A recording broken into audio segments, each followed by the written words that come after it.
Be advised that the views and opinions of the hosts and guests do not reflect those of the station.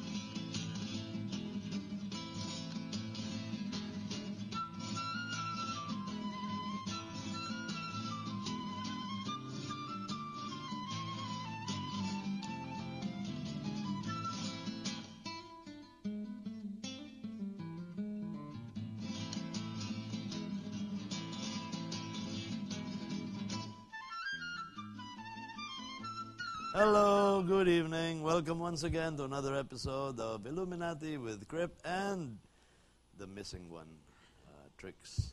Trix is missing. I think she might have eloped with someone, and I think I know who. In any case, yeah, she won't be around tonight, our usual partner, but just as well. Okay, we do have a special guest, as always. Special child. Special child, from her name to her advocacy and her functions. You'll find her very fascinating. And as you can see, the title of the episode this evening is Voluntarism Advocacy. My God, what big words. 4 syllables each. No, 5 and 4. Voluntarism Advocacy. Without much further ado, let me introduce our friend and the very popular Miss Gang Badoy. Hello, Gang. Hello, Crip. Thanks for having me. Hello. My first question, Gang. Yeah, how often have you been introduced this way? Hey, the gang's all here. Oh my gosh. Okay. There's more actually, and I'm not sure if it's okay to share, but there's always the gang's all here, or gangster, or gangbang. Actually, I it comes didn't in want to say various forms. gangbang, but It came from me. yeah, Sorry. okay. So what is Usually, your that's real- how I can tell when a person is interesting, sharp, incisive, or with a great vocabulary. If he They doesn't, play with gang. If they don't do the cliches, what they're if like, he "Oh, asks you for your recipe for sinigang? They always do that. Or when I introduce myself, I say, anong name mo? Gang. And I always have to say, gang as in sinigang, or gang as in gangbang, or gang as in gangster. It depends on Hindi, who may I'm bago. talking to. Gangnam. That's right. Gangnam style. Walang escape na. But it came from Ilonggo, Panga. That's why it's gang. Oh, ganga. Pangga. Panga. Ba't hindi na lang pang? Kasi papuntang pangit yun. Pangbadoy. Papuntang pangit yun, isang syllable. So, what is your real name? Teresa, actually. Teresa. Maria, walang Maria. Walang Maria. Teresa. Na-predict na yata nila. Teresa. As in Avila. Avila. As in Okay, Avila. Oh. Is that why you were educated in Assumption? No, I was educated in Assumption because it's near our home, you know. Okay. That usually determines the school And then choice. you went to Sanlo, di ba? Yes. But nasipa ka sa Assumption? Pwede ba sa... Actually, lumipat then, kayo? maraming beses na muntik. Okay. Pero hindi natuloy. Because you couldn't Power of conform, begging yun eh. couldn't conform to their penmanship Yun. style? And then when you're dealing siguro with a Catholic institution, it always helps to play on the forgiveness card, you know. Okay, And they always found it in their hearts to Mercy. forgive me, I suppose. After Sanlo, you were in UP, Yes, Diliman. Diliman, What where I years- belong. I should have been there What since decade was that? late 80s, early 90s. Okay. Was that inclusive of the EDSA revolution? No. Ang After kabatch na? ko yung Eraser Heads. So after kami. 86 yung revolution eh. Oo. 89 kami. 89. Late 80s, early 90s. Late Okay, 80s. Okay. Oh, okay. Ano ba yun? Huling Bimbo ba yun? Huling El Bimbo. Huling. In any case, rock, okay. Gang is very popular for her advocacy group, Rock Ed Philippines. That's right. On which we will dwell in detail much later.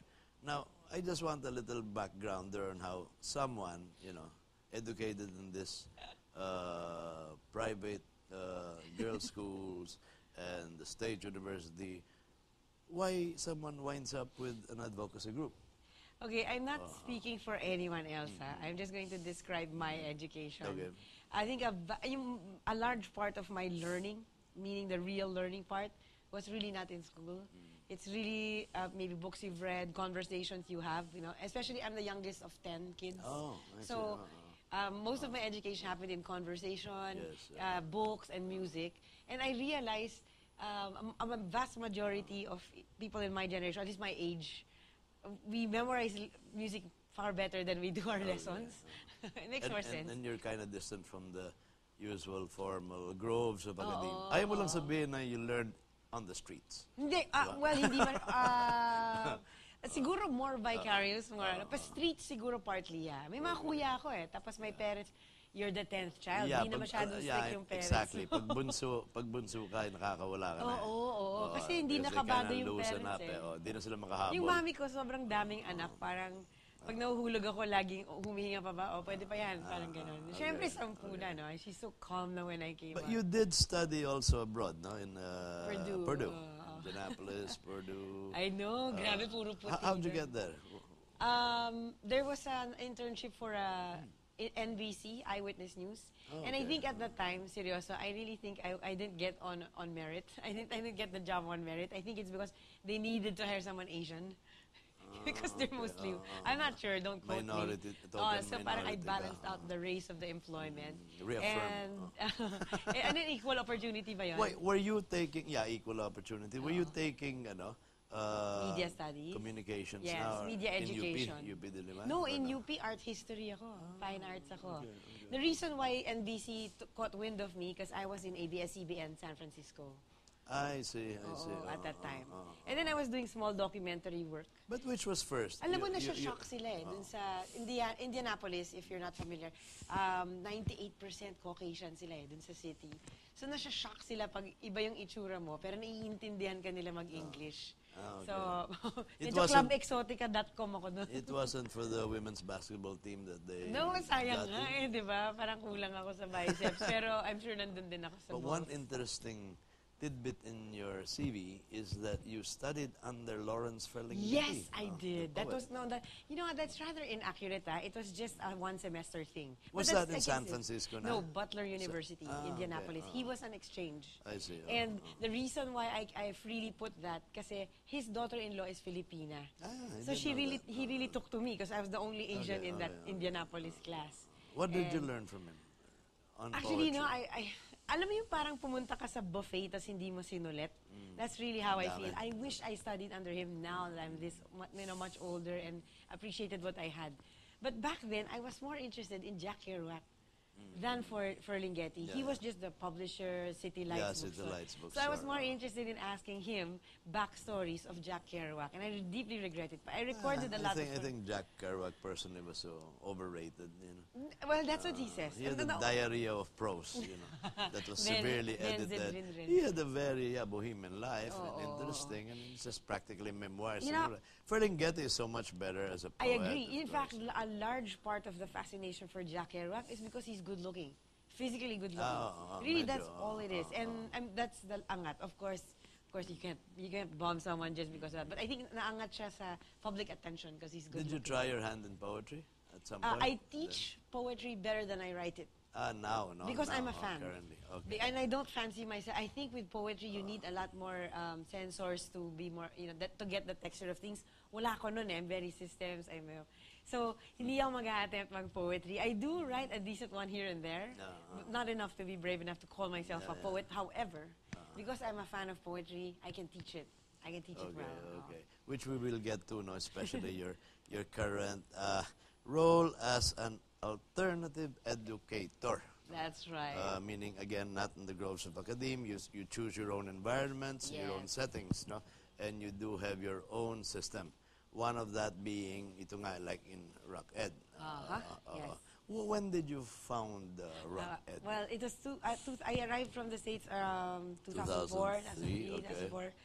And in 2005, I was not a very active, meaning hindi ako kasali sa activist movement nung college ako. For many reasons. I was preoccupied with school and I was in the varsity of volleyball. I was very busy. So hindi ako masyado sumali sa mga political motions of But I was very aware of it in the household. When I came home from the States, nagka-Hello Garci issue. 05 yun eh. And for the first time in my life, on my own volition, I went to a rally. Yung ako talaga, hindi barkada, hindi parents ko, hindi dahil papasa ka sa history kung pumunta ka. Kasi naman yung reasons ko kung ba't ako nag-rally dati, I was an awful activist. Ito, on my own volition, kinedule ko, pumunta ako, and I was really there. Rally against GMA. It was Hello Garci rally, that big rally, July 1st, 05. With Erap was there, Cory Aquino was there, you know, it was one of those big ones. And yung time na uso yung word na destabilizer, alam mo yan? And when I got there, pag uwi ko, while I felt good being there because you see the numbers, I was so restless, parang was that it? I felt more like a performance art for me. For me, it felt more like a performance. I was not sincere pala. Batuhan, takbuhan, ganyan ha. O parang may... Hindi ba tayo titirgasin? Kulang na kulang yung feeling ko. Parang ito pala yun. Akala ko pag pumunta ako doon sa rally, I will sleep better at night. Kasi at least I made my statement, gave my, warm body to this number. But the more I felt restless, kasi it was more of, I'm sure that wasn't just it, Then I realized my concept of changing was always based on the EDSA revolution because I was so impressionable. I was 14 or 13 during that time. Hindi ka ba nasali nandun? Doon kami, mami ko nga yung nasa harap ng tangke. Ako yung nasa tabi niya. Madre yung nanay mo? Hindi, mami. Mukhang madre. Oo, pinalaki kami parang madre. May rosaryo na. Siya yun, yung nakaputi na may rosaryo. Mag-isa siya sa harap ng tangke. Okay. Mami ko yun, grabe, di ba? Hindi niya kami mahal. Hinarap kami sa tangke. Yun yung inisip ko, hindi ako mahal ng mami ko. But yun yung impression ko. And I realized, obviously, a 4-day gathering does not apparently work in the long run. So I wanted some EDSA revolution in my head, that's the only. But I want it spread out through 10 years. And it's not numbers in one place, but numbers in several places. Series. Series. So parang in my... Lord of the Rings. Hindi, in my... Baka in my imagining, yung 8 to 12 million estimate that showed up in EDSA for 4 days, gusto ko siya i-spread out in 10 years, in different schools, and teenagers. Hindi naman 8 to 10 yun. 1 million lang. 1 million and it's lang the ba same yan? million that kept coming back. I think it's the same million, give or take Dun couple sa of EDSA 100,000. corner, Santolan. The entire stretch. So, EDSA Santolan, wala pang mga 100,000. Oh, in by no means am I belittling it at all. It had a big impact on me, Numbers but have I'm nothing to do thinking, with it. looking back, there might be another way, And I really think more than anything, we will change and take corruption out if we are efficient and consistent. Okay. Hindi siya poetic or figurative. So, okay, at that point, it was more of a political issue that concerned you. That concerned me. So what no, led the to political issue wasn't even, my reaction wasn't even so much to the Hello Garci. My reaction was, it seems like our reaction was so not commensurate to what happened. Parang, yun lang yung reaction natin. No. So how did that lead to your advocacy sa alternative education? Okay, like any project planner, you have to figure out, what do I have? No. Anong resources ko, ano yung environment. Ang resources ko lang is my phone book. Apparently, I have musicians and experts in their fields and writers and poets and photographers on my phone book. And I'm blessed with good friends. And I realized, ito yung resource ko. And what to do? Oh, I just realized my friends from college and high school, they're the ones that teenagers look up to. Sila Ellie, Raymond, the Eraserheads, the Dawn, the Sandwich. rockers. These are the musicians teenagers listen to, and whether we like it or not, teenagers listen more to musicians than nuns and priests or teachers. Then I said they should be the transmitter of the message. And what's the message? Wala, just get off the couch, participate, ask. In socio-civic issues. Yeah. And hindi naman bago yung idea. Crip, obviously, Sting has done it, Bono has done it, Elvis, Marvin Gaye. They've all made statements through their music. And I have been so formed by the music I listened to growing up. Steely Dan, and statements of Donald Fagen, Hendrix, etc. So I said, the best arsenal for is really music. Kasi lalo na sa Philippines. So I said, my first challenge was to gather a group of musicians in the MTV office. At the MTV office, they were so kind to me. They lent me a space, and I got a professor, my sociology professor, Professor Randy David, to give a NatSit, parang National Situationer, to about, let's say, 40 musicians attended. And why musicians? Because I wanted to know, this is the Philippines. This is the accord in the eyes of Randy And David. you chose no one else but the best of the lot to have done that lecture. Makikinig sila Exactly. And I figured he was going to give the historical Brilliant guy, context. yeah. Historical context, and what are we today, and why are we this way? Kasi sociologist siya. After that, the challenge I posed to the musicians was this. Ikaw yung may hawak ng microphone. Tapos daan-daang teenager na nakanganga sa'yo tuwing nasa stage ka at nanonood, waiting for what you're gonna say. Is there anything else you'd like to say other than your music or your heartbreak or the shadows of your heartbreak? Maybe there's something else you'd like to say. And you need to wake that up with that one lecture. And anybody who has encountered a very clear lecture of Randy David, uuwi na nag-iisip eh. And yeah, we posed the question. Yeah. Ikaw na may microphone. What else would you like to say? But they were left on their own. You never, or did you eventually organize one big, of say, course, concert or rally or a radio station derby? Right after that, we held a human rights gathering in December with the 8 MRT stations, where simultaneously we have concerts in 8 stations. And in these concerts, was there any talk content? We prepared videos, slideshows that it was going on while the music was happening. For social awareness lang? Social awareness lang. You weren't making batikos anyone? No.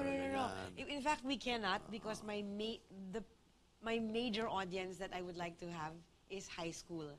And if you want to talk to high school, you need to make the principal feel safe with you to invite you to their schools. And it's also not fair that in high school pa lang you declare your leaning. Wait. Some of these activities are they covered in the... I understand we have a group of photographs, more or less documenting your legal activities. This is when we delivered books to Banawe.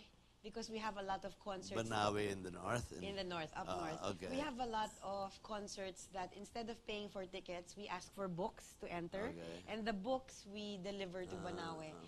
Mga ifugaw yan, yung mga nagbabasa na yan. Ito malapit to sa Rice Terraces talaga. And the book they're holding, the storybook they're holding is actually by the group of Jigo Alampay, Canvas. So they have the books and we deliver. We deliver the books. It's really fun. Local books, Filipino books. Yes, of course. And we usually deliver also the Adarna books, which are bilingual. Okay. Which are bilingual and etc. What we take care of, because it's rock and we're not very grim people. You know, we obviously have fun and we go to Banawe and Sagada a lot. So because I feel like if you enjoy it, you will do it consistently. You will not resent the work after. Sino to? Ito, a teacher siya sa Nueva Vizcaya where we delivered donated computers. Bayongbong, Santa Fe? Ito sa Baginge. Sa may Solano. Okay, Solano. Okay. This one naman is one of my favorite projects. It's called Fresh Take, where we provide free graduation photos for public school, high schools, because a lot of our volunteers have cameras. You know, we all fancy ourselves photographers, and then it's called Fresh Take. This is one of my favorite projects because yung interaction ng Rock Ed College student at nung beneficiary, of equal siya. Parang hindi kami nag-handout. Sila yung bida. Like and libre yung photos nila. In this picture, I hope you can freeze it a bit. This man is taking the photo. Is actually the bass guitarist of the Itchy Worms. So which means itong high school kid from a public school, pinipicturean siya ng rock star. Okay. So I think the interaction is great because hindi siya padrino na we have more and therefore we give you a relief pack. Ito, ikaw yung bida, ikaw yung kukunan, ikaw yung may make-upan. So here, we also do class pictures. Class picture. You know, in the Philippines, kahit gaano kahirap yung household, may graduation picture. Kasi we really value na nakapagtapos, di ba? And I feel like sayang kung hindi mapicturean dahil wala lang grad picture, di ba? Ito, Sino nga ito? Si Ebe, ng Sugar Free. Si Ebe Dancel yan. This one is in partnership with Colgate, actually. We have a project called Fresh University, which really, we just ask for project ideas, and then Colgate funds the idea. Okay. So we've had 6. This is a group. This one is a street kids music camp for 1 year. Saan yan? We taught a group from Child Hope Asia and a group of street kids from Taft and the Quirino Grandstand area. Nakabuo kami ng 3 banda. Okay. And we gave them instruments. And for 1 year, Radioactive Sago Project taught them how to play and sing and perform. And we got them gigs after. Okay. In fact, a few of them, ito yun, yung music camp. As soon they were composing their own music. That's the goal, but right now that's not where we are. But for me, even that they whiled away the time learning a new skill is gift enough. And yung attitude is, hindi siya, dahil may pera kami, bibigyan ka namin. Yung attitude ay, nakapag-aral ako ng guitar, so tuturuan kita. Okay. So kahit yung interaction, maganda siya. For the volunteers, more Ito, than parang the classroom yata ito. Ito naman, this project is called Tech Tanod. After Ondoy, instead of relief goods, we provided a 3-month workshop for teenagers na nabaha sa Marikina so that they can learn blogging skills, how to report disaster relief, ganyan, how to coordinate with each other. Laptops. We also taught them how to do CPR and disaster relief preparedness, etc. Ito yung mga pinaka-nabaha, yung mga nawalan talaga ng bahay sa Marikina. And we call it Tech Tanod because they need to communicate with each other online, because they're neighbors. Si Pepe. Si Pepe at si Ellie Buendia. Ito, they actually Ellie ba yan? got together. Two rock legends got together for one of our biggest projects last year, which was an album on the 150th year of Rizal. Okay. Glock 9 was part of it. If you see the si Glock painting 9. at the back, the drawing at the back, that's Rizal. Jose Rizal. We came up with an album called Rock Rizal, which is free. You can download from the internet. We never talaga? sell it. It's 12 songs all on the life of Rizal. All original compositions? All original. For example, Ellie wrote a song on Sisa. Never This heard is of Raymond that, of Sandwich. Sandwich came up with a song called Mi Ultimo Amor, which narrates all the girlfriends of Jose Rizal. I haven't heard of that. I will send you a copy. And then, this is Anak ni Erwin Castillo na sa Sandwich, anak diba? ni Erwin Castillo, si Diego. Diego. Ang ganda nga yung song nila Mi Ultimo Amor. Tapos lahat ng girlfriends ni Rizal ni name nila. Leonor, Segunda And na one can download this music for free. For okay, free. okay. If you're looking at the Later, you tell the audience how. Actually, if you're looking at the screen Yeah, right now, yun. there's Rocket Philippines, right? Facebook, Instead of facebook.com, you can go to soundcloud.com. But on facebook.com, this site, you will also find it there. Okay. Click on Rock Rizal. Or Rock- Google Rock Rizal. Rock Rizal. Yeah. Okay. And all these artists, Art this is naman in to. prison. This is our art class in prison. Which prison is This this? is the maximum security prison in Muntinlupa. Other than our creative writing class, we also Okay. have I art class. want to ask you Yeah. nga about that. Yeah, ang dami, no? Ang dami. Pang ADHD kasi yung rocket eh. If whatever interest you have, we probably have some space for you. So, Is that the last of the pictures? Or... Ayan. yan, meron This pa. is Dong Kasi Abay. we have a minute left in this our is Dong first Abay half. without a t-shirt. Okay, And this is in the maximum security prison. Every other month, we bring an artist to perform for the inmates in Muntinlupa because they're there for life. So, the best thing you can really give them... Ito pa, sino to? Rock the Rehas. The best thing you can really offer people who are in reclusion Rock the Rehas, perpetual. Uy, that's Aisa singing. This is the MRT. Jailhouse Rock. Okay. Ang pwede mo lang ibigay kasi sa inmate na in for life is something new to talk about. Okay, That's all you can give There's so them. much to talk about. Actually, so much of you for you to tell our audience. Unfortunately, it went by just like a breeze, the first half of this program. We'll see you again in a minute.